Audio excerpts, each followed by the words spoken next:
대규모 기업 집단 지정과 관련된 기자 브리핑을 시작하도록 하겠습니다. 먼저 순서를 좀 말씀을 드리겠는데요. 내용이 워낙 방대합니다. 그 중에서 저는 아무래도 가장 관심의 대상이 되는 동일인 지정 또는 변경과 관련된 사항만 먼저 말씀을 드리고, 이번에 60개의 대기업 집단을 지정하게 되었고요. 그 중에서 자산규모 10조 원 이상의 32개의 상호출자 제한 기업 집단과 10조 미만 5조 원 이상의 기타 공시대상 기업 집단 28개를 지정을 하게 되었습니다. 이 중에서 동일인 지정과 관련된 사안을 먼저 설명을 드리겠는데, 크게 보면 4개 부분으로 나눠서 말씀을 드리겠습니다. 첫 번째는 동일인 지정 제도의 취지에 대해서 말씀을 드리겠고, 두 번째는 동일인 지정 또는 변경의 기준에 대해서 자세하게 좀 설명 말씀을 드리고, 세 번째, 이번에 이런 지정 또는 변경을 하게 되는 과정, 절차에 대해서 말씀을 드리고, 마지막으로는 좀 더 구체적으로 60개 기업 집단 중에서 특히 관심의 대상이 되는 몇 개 기업에 대해서 설명 말씀드리는, 이렇게 네 부분으로 나눠서 말씀을 드리겠습니다.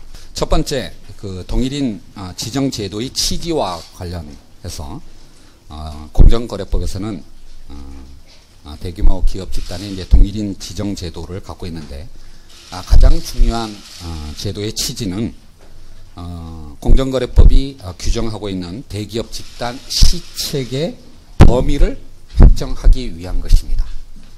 잘 아시는 바와 같이 동일인이 지정이 되어야지 그 동일인의 친족의 범위가 확정이 되고, 그리고 동일인과 그 친족, 즉 동일인 친족의 범위 내에서 계열사 등의 동일인 관련자의 범위가 확정이 됩니다.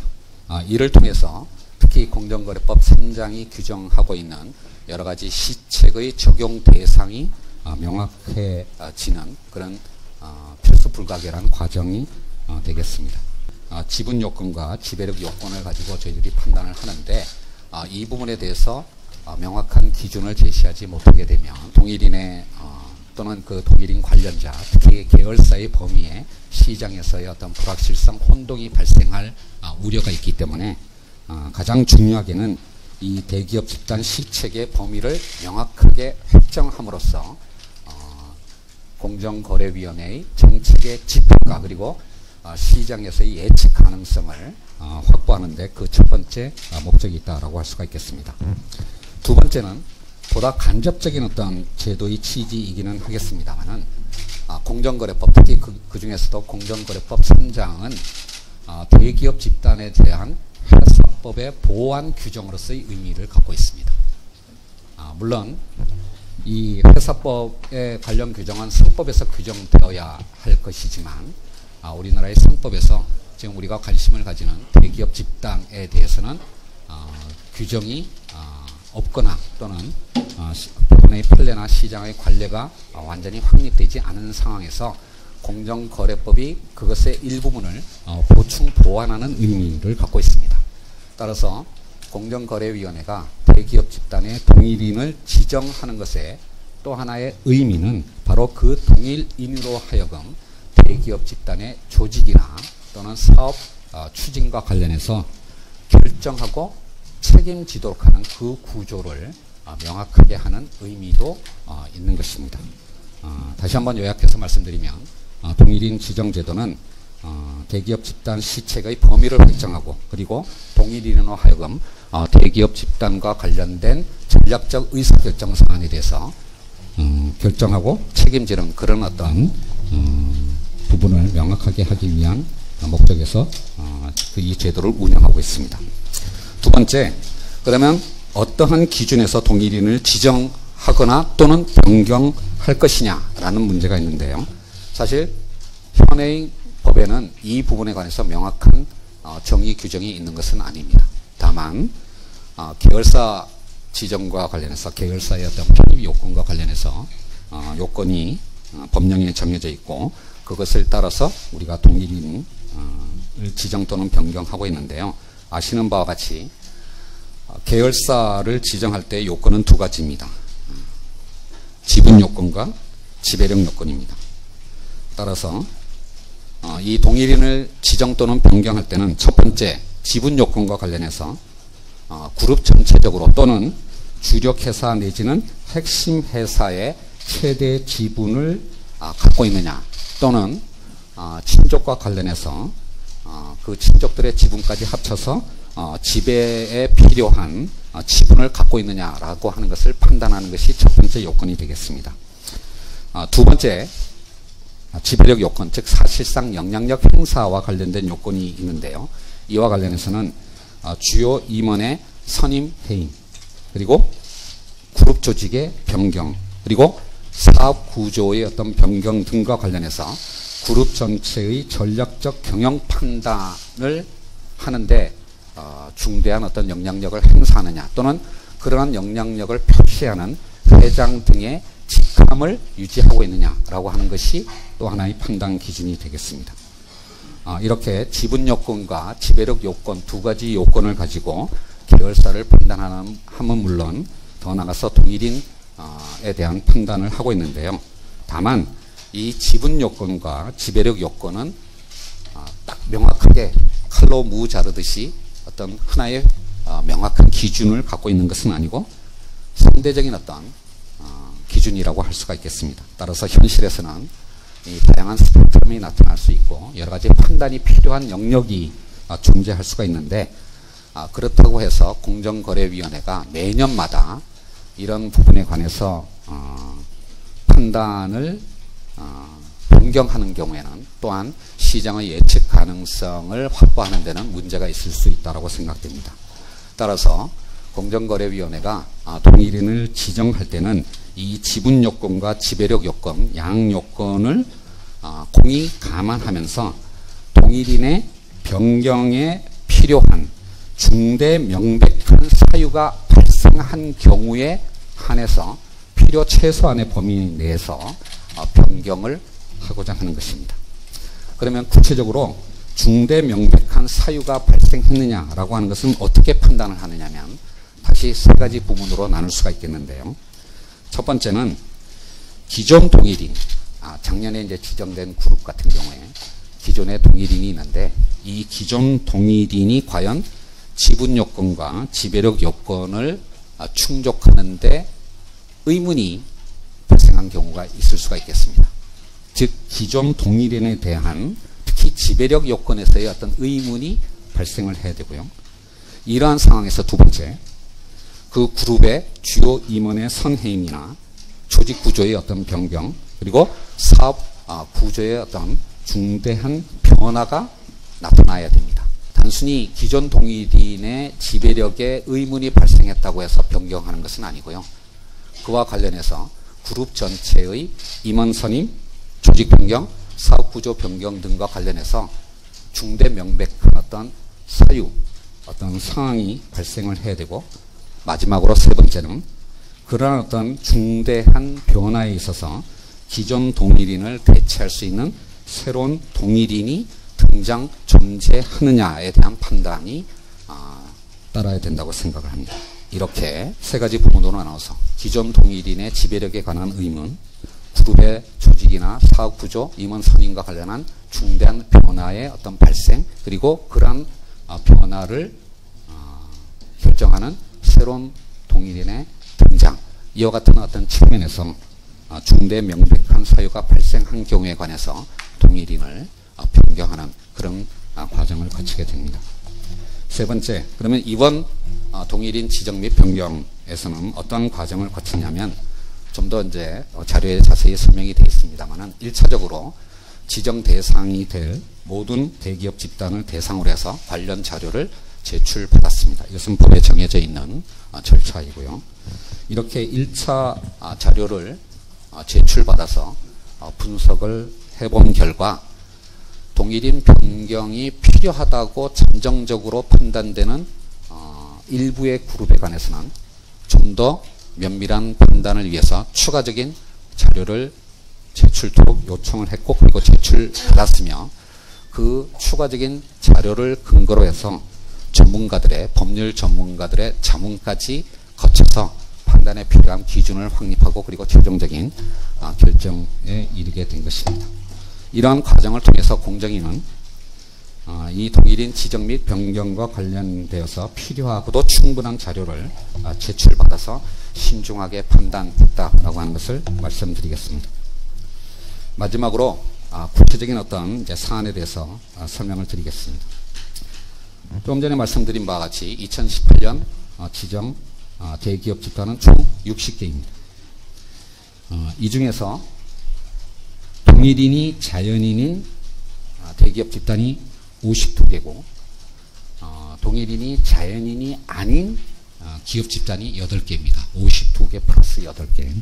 근데 이 중에서 동일인이 자연인이 아닌 예컨대 포스코나 KT 같은 경우가 되겠죠. 이런 경우는 뭐 동일인의 변경을 고민할 이유가 없으니까 8개의 그룹은 일단 논외로 하겠습니다. 따라서 동일인이 자연인인 52개의 기업 집단이 남게 되는데 이 중에서 원래 신규로 지정된 그룹이 3개입니다. 그러니까 이 3개의 그룹은 작년에 동일인이 지정되어 있었던 것이 아니라 원래 새로 지정이 된 것이니까 역시 변경의 판단 필요성은 없다라고 할 수가 있겠습니다. 따라서 이번에 이제 동일인 변경과 관련해서는 49개의 대기업 집단이 검토의 대상이 되겠습니다. 이제 이 49개의 기업 집단을 대상으로 저희들이 이제 여러 가지 이제 판단 과정을 거쳤는데요. 다시 한번 말씀드리면 이에 필요한 요건은 2가지입니다. 지분 요건과 지배력 요건. 따라서 2개의 요건을 결합을 하면 2x2 매트릭스 4개의 케이스가 발생할 수가 있습니다. 이 4개의 케이스로 나눠서 보게 된다면 이 49개의 대기업 집단 중에서 32개의 대기업 집단은 기존 동일인이 최대 지분을 갖고 있으면서 동시에 회장 등의 최고 의사결정자의 지위도 동시에 갖고 있었습니다. 즉, 이 32개의 대기업 집단은 지분 요건과 지배력 요건 2가지를 동시에 충족하는 경우이기 때문에 변경의 필요성이 없다라고 할 수가 있겠습니다. 나머지 이제 3개의 케이스가 문제가 되겠는데요. 이 중에서 결국 2개는 2가지 요건, 지분 요건과 지배력 요건 중에서 하나씩만을 충족하는 경우가 되겠습니다. 그 중에서 기존 동일인이 회장 등의 최종 의사결정자의 지위를 유지하고는 있는데 다만 그룹 전체 또는 주력 회사의 최대 지분을 갖고 있지 않은 경우가 6개가 있습니다. 그런데 이 경우는 특별히 변경의 필요성이 인정되지는 않습니다. 지난 1년 동안 동일인 변경에 필요한 중대 명백한 어떤 상황 변화가 나타나지를 않았습니다.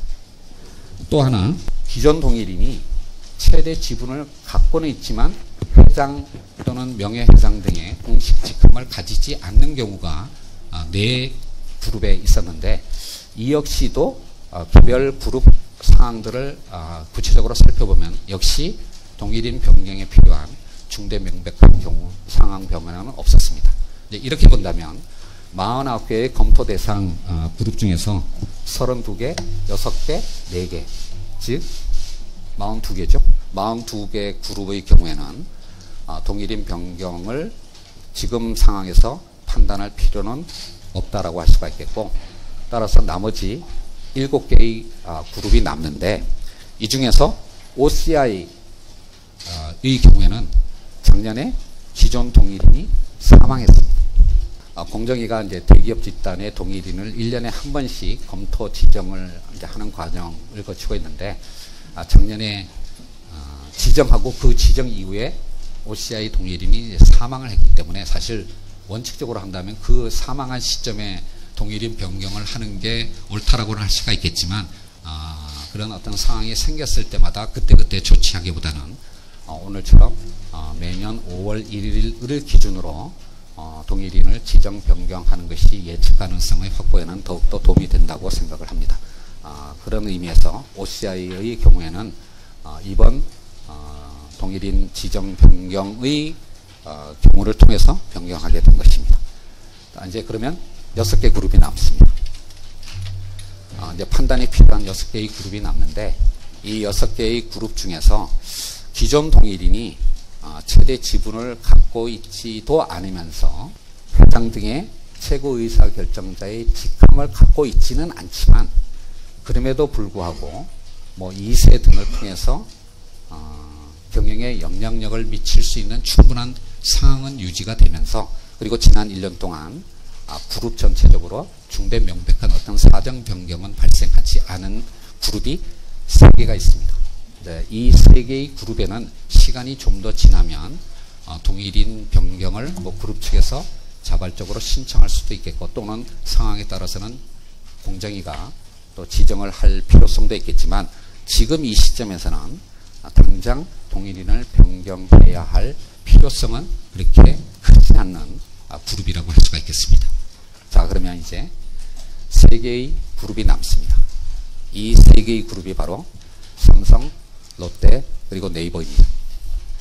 이 3개 그룹의 동일인 지정 또는 변경과 관련해서 필요한 충분한 자료를 제출받았고, 공정위가 관련 법률 전문가들의 자문도 거치면서 판단에 이르게 된 것입니다.